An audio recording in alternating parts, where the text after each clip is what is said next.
It's Wing Wednesday, and I heard we tired of the same wing flavor, so let's try these new ones. Get you some cleaned chicken arms and season it up however you want to season your chicken wings. Do not just throw them in the grease, okay?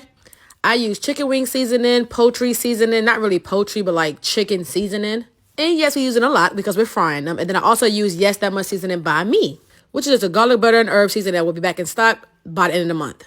And for those wondering, Yes That Much seasoning. Please season this heavily. And the key ingredient for a crunchy chicken is cornstarch. I like my wings naked, but still have a crunch to them, and this dries the skin out just perfectly fine and have the inside still juicy. Now, don't be confused. The cornstarch batter will be wet, and that's okay. It will still fry hard.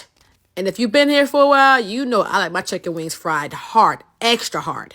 Once they are toast, they should look just like this, nice and seasoned. Now drop them in some 365-degree oil. Usually I do 350 when I'm frying things, but because I like my wings fried hard, I use the higher temperature and fry them for a little bit longer. And for some weird reason, maybe not be weird, but I like to fry all my flats all together and all my drums together. It makes sense to me. And after 15 minutes, it should look like this. Now, for the flavor of the wings, I didn't want to make 3 different sauces, so I just melted 1 stick of butter, and I used that to stick the pepper seasoning. So first, I got some wings into a bowl, and I used my lime pepper seasoning. I got a little bit of butter in the bowl, and I got some of that lime seasoning. You don't want to be too heavy-handed because the base of this seasoning is salt. So just eyeball it, and you'll know when you got too much. And toss it really, really good. You want to make sure that everything is completely coated. You can use some tongs if you want to. Add more seasoning if needed. I use about 6-7 wings, so I made sure I seasoned it really, really well. Then I cleaned my bowl out, and I went with everybody's favorite seasoning, lemon pepper. And I did the same thing. I added some wings to the bowl, added some butter, then I added some lemon pepper seasoning. Now, y'all can tell by my face, I'm not a big fan of lemon pepper seasoning, but I want to try all 3 of these together to make sure I understand how the flavors work. After I got those tossed, it's time for that orange pepper seasoning. I used the last of the butter, and honestly, the smell of the seasoning was my favorite. And y'all peep how all the bottles match the seasoning?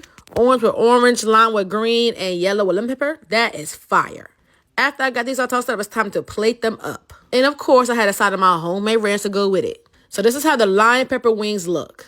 I dipped it in some ranch. It's time for a taste test. Now, honestly, these were top 2. That lime had just a little kick to it. If you eat it with a Corona, you're going to be good. And then everyone's favorite, lemon pepper. Now, I'm usually not a fan of lemon pepper wings, but this one wasn't that bad. Again, I would not order it myself, and I probably won't make it again. But honestly, it was edible. But honestly, the last one out of all of these, if I had to pick. And now it's time for the orange pepper. I think it looked the best, and baby, it definitely did taste the best. That orange kicked in. It's like drinking an orange juice with a wing, baby. It was so fire. And it's honestly, to me, the best one out of all of these. It was so good, I had to go for a second wing just to make sure I wasn't tripping. Now, we have 2 additional wing flavors to add to our roster, y'all. So I want to hear no more excuses, though. You can't find no good wings. I love y'all. All right, bye.